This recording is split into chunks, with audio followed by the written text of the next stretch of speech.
My name's Gavin Lindberg. I live in Germantown, Maryland. The title I'm most proud of is Evan's dad, and I'm also the co-founder and president of the Evan Foundation, which is an organization that my wife and I established in memory of our son. Well, Evan was our only child, and he was the light of our lives. He was perfect in every way up until about 3 years old.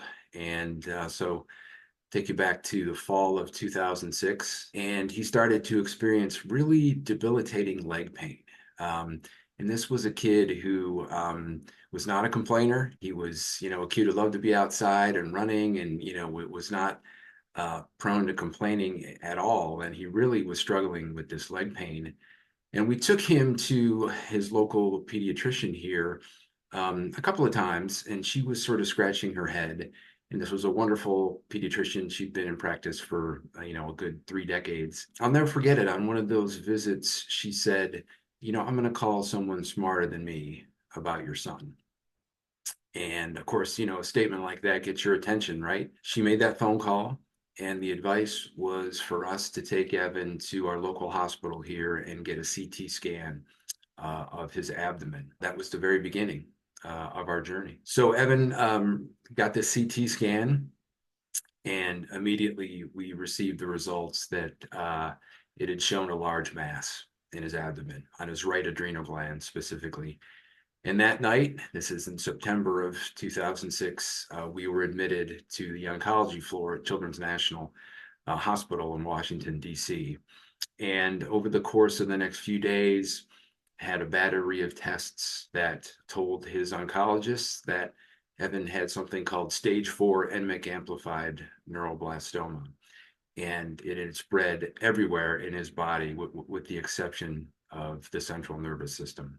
So Evan had disease from head to toe in his bone marrow, and soft tissue. And that leg pain that he was experiencing was really where it was manifesting itself in his bones and his legs, which is why he was hurting. Like all cancer diagnoses, right? That's a day that we'll never forget. And it started us off on a 4-year treatment journey.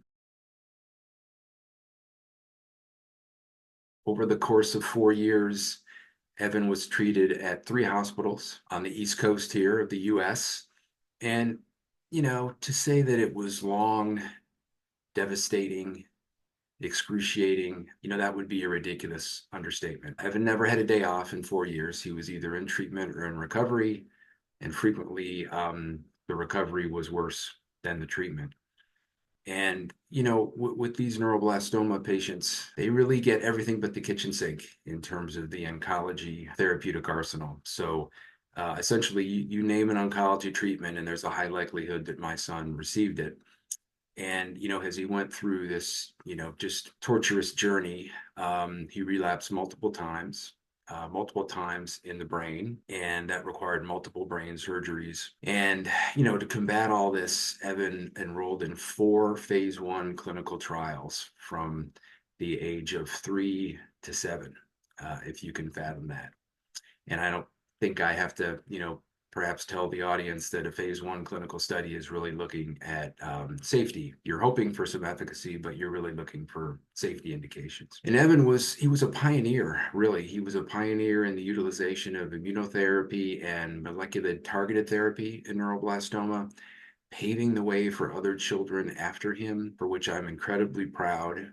And, speaking of being proud, I'm just struck to this day by my son's remarkable courage and grace in the face of something so evil as high-risk neuroblastoma.